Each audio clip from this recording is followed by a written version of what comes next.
Well, payroll tax is still there. Yeah, funny that. Well, they said that was going to go. No. Yes. No.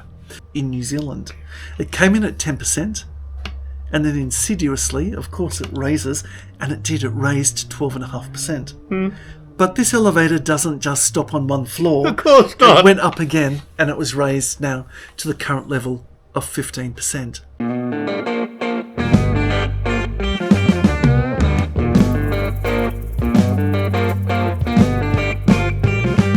We're feeling handsome and clever today. We're in the Gunners Club. You're here with Gunner, of course, with Zeus. How are you doing today? Does this pass the pub test? I advocate that we lift the goods and services tax, the GST rate in Australia, which is currently 10%. How does that fly past you? My initial reaction is no, but, and here's the but, I can see where it would pass the pub test if they narrowed the other tax revenue the way they collect it. Okay, so the Australian tax system was in a bit of a mess before GST came in. We had all of these indirect, obscure taxes. They decided what they do was get away with a lot of those indirect taxes, and what they do is it adopt what the rest of the world is doing and have a consumption tax. You know, the VAT in England. Yeah, the only trouble is that, yes, they brought in the GST, or the VAT, as you Poms would like to call it. But they didn't remove the other taxes, did they? Well, they did, to a very large extent, they did. And I think really that's one of the strengths of what the GST's done. Do you remember the old days? Do you remember the payroll tax? Well, payroll tax is still there. Yeah, funny that. Well, they said that was going to go. No. Yes. No. So do you remember in the old days going to buy a camera when you went, let's say, to Singapore or something like that? And my goodness, you go to a duty-free shop and the difference in price. Yep. The difference in price now, I was at an international airport just the other day and I walked straight past the duty-free because, well, the duty in Australia now is only the 10%. Yeah. Anyway. And they get you on the way in and on the way out and they charge you an inflated price. You're getting charged almost what you're getting paid in the high street anyway. So it has had some impact. Now, Australia, 10%, that was the idea. Of course, now we hear motions that they want to increase it. And this is exactly what they did with our little brother's economy in New Zealand. It came in at 10%, and then insidiously, of course, it raises, and it did. It raised to 12.5%. But this elevator doesn't just stop on one floor. Of course not. It went up again, and it was raised now to the current level of 15%. Now, GST is used completely differently in Australia than it is in New Zealand. Because in Australia, what it's used for, every single cent collected is distributed to the Australian states. That's the way it's used. But very discriminately and unfairly, some would say. For example, in 2018, for every dollar of GST that was collected in West Australia received 30 cents and $1 back. Gosh, now that's pause for thought as to whether that state should actually try to secede from Australia. As in fact they did in 1933 when they passed their own legislation, sent a representative to the Crown and said, we the people of West Australia wish to secede from Australia. It was put in the too hard basket and they said, it's an Australian problem. There is actually no legislation that will allow them to do it, but the thought keeps coming up.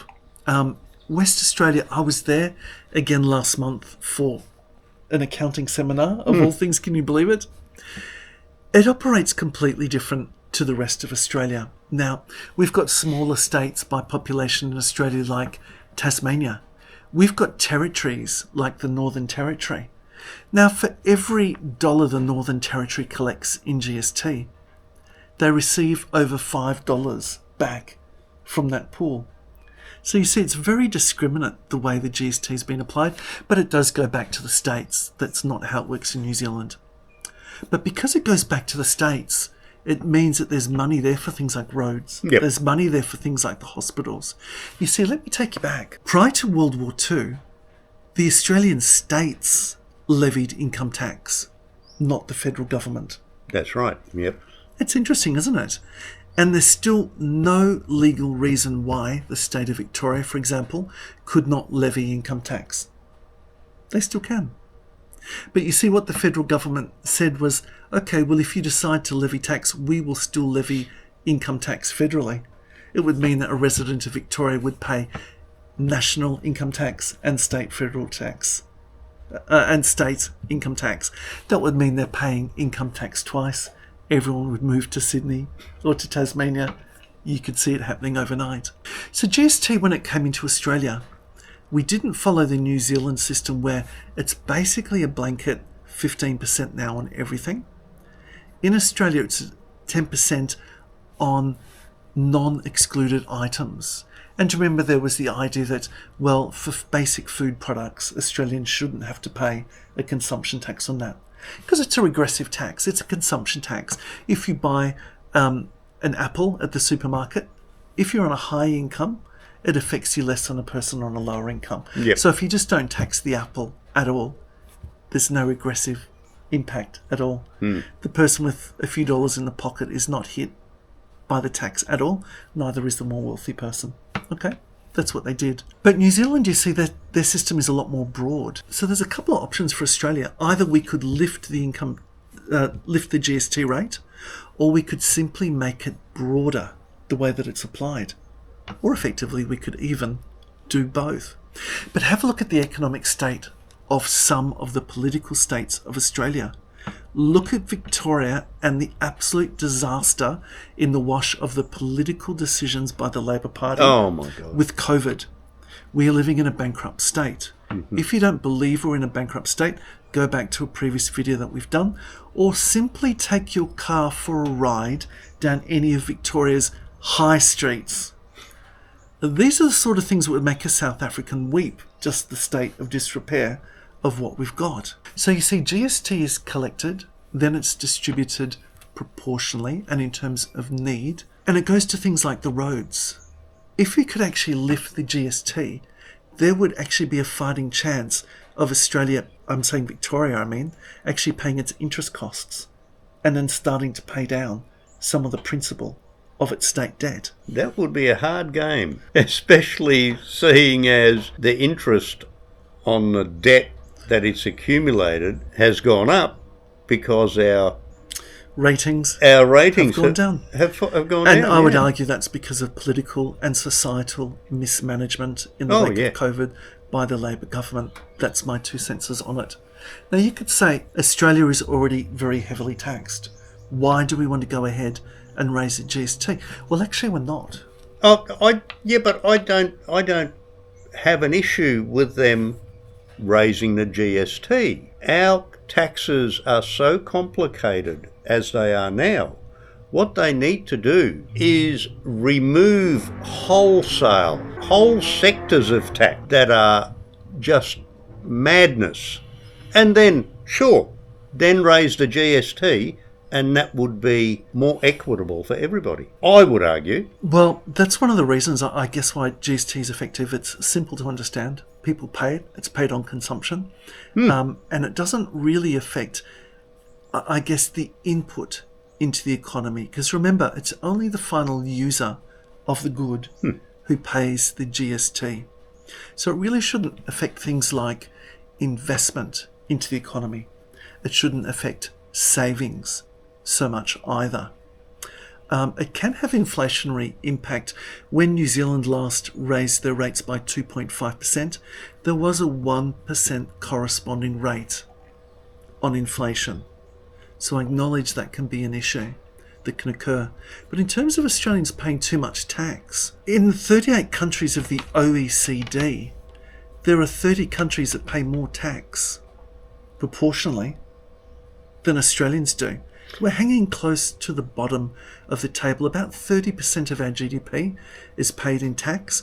The OECD average is 34%. But do they get more services in return for that tax? Well, that's the thing. At the moment, what I'm worried about is not services. I'm worried about a state debt that has been run up by critical mismanagement, which has got to be paid before we can even think about having B-class roads, even for the major roads in the state of Victoria. There's also interesting thoughts in Australia. For example, what if we had some of the states split into further political states? There's been talk of New South Wales splitting and having New England. as a separate Australian state. Oh my God. And Queensland having Northern Queensland. Now, if you've been to That's Queensland... all we need is more government entities. That's all we need. More bureaucracy. Fair enough, but this is a whole continent. And so you'd expect that there's different needs according to geography and demography of an area. If you're sitting in a, let's say, a hotel or a resort room in Cairns, and the news comes on the TV from Brisbane, that is literally thousands of kilometres south from where you're at. So you think to yourself, this is actually so wholly removed, we could or should be in a separate country or a separate political state. The idea of a North Queensland state is not absurd. They do have a different economy. They do have different needs. So one of the ways of basically financing something like that, again, would be through the idea of GST. I like the idea of GST as being something which is simple to comprehend, and I like the fact that every single cent of it that is collected is paid out, it's distributed to the states according to their need. Now, WA paid so much, like I said, in 2018, they were only receiving 30 cents on a dollar back. There's now legislation that they have to receive a floor minimum of 75 cents in the dollar. Was 70 cents, and it's recently extended up to 75 cents there in the dollar. That could be argued that they're resource rich, and that's where that's coming from. More so than any of the other states in Australia. It's interesting, when I was there a few weeks ago, and again when I was there the year before, just how Australia, the eastern seaboard states, are viewed as being a completely separate Australia from WA. Yep. Still today. And also that lingering resentment of the fact that they know they're paying more in distribution towards the other states than what they're getting back. But alas, because GST is so easy to understand, I still think it's probably the only tax we can really go ahead and lift. Now, in terms of GST for Australia, it represents about 14% of tax income for the government. It's not a lot. In New Zealand, it's 25% of the revenue. But for Australia, we rely a lot more heavily on income tax, which is about half of all tax revenue in Australia. The richest 10% of Australians are paying half of that income tax for Australians. So thank you to them. Maybe we can look at getting rid of things like the trust structures, which allows rich people to split money, income between family members. Maybe that is a way of trying to look for some sort of equality of how people pay tax according to their means. What do you think? I'd love to know what the thoughts are of the pub. Am I mad? Is Gunnagon start crazy, suggesting that we get taxed higher? Am I crazy thinking that we should actually put some of the debt to bed and be able to pay off the interest costs that we've got as well? Let me know what you think. Now, you're perfectly correct in putting that forward.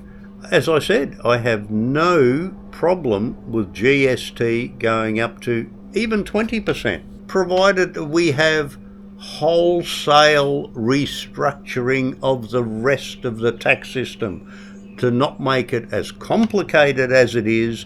And if we had a system of, okay, let's hypothetically, we got rid of all taxes other than GST, and then put GST up, I don't know, 50%. How would that work? Or I think, as an accountant, I think that would be an absolute disaster. So the PAYG system is currently 50% of the tax income, most of it paid for by the very wealthy. There's only so many consumption items that they can buy.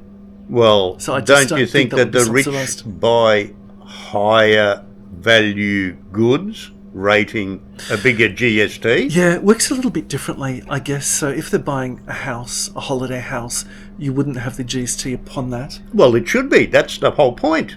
Simplifying the whole thing. So you'd have GST upon interest on a loan? Well, a loan isn't a consumption, is it? Is it? Well, again, a family house wouldn't be consumption either. Would you have them pay 10% on a family house? When they're buying the house, they're consuming it, are they not? They're buying it. No. I guess it's a different way of how an accountant looks at things. There we go. That's Complicating an it asset's again. An asset's not something that you It's consume. But it's you an know what you asset did raise? once you buy it. That's right, but it's not Until consumed. you buy it, it's not an asset. So anything you it's still an buy asset, is just not in consumption. no, it's just an asset not in your control. But let's not go there. What I want to do is pick on your good point regarding the 20%. 20% would not be regarded as startlingly high worldwide. No. If you have a look at Europe and the GST rates, you could say it's actually a moderate rate for a GST. I myself wouldn't be looking for something that crazy. I think when it comes to economics, what you want to do is not to be like the doctor who uses the little hammer on the knee and gets a reaction, and instead uses an itchy and scratchy circus mallet on someone's knee. You don't want to do that. So any sort of increment would be one that makes sense. Let's talk about a maximum similar, I would say, to what they've got in New Zealand. We can't go without the income tax. That's where most of the revenue's coming through. And we do have to look at this structurally, but also with some sort of regard to the fact that we want the states to continue to do well. We want people to be able to continue to buy the basics, but we also want to get rid of this hell of a legacy that Dan Andrews has put us into. Oh, the debt. That's just madness. If you like what you see, or you don't like what you see, argue with us, thumbs down, whatever it is. We want dialogue with you, and we'll catch you again. We'll catch you on the next one.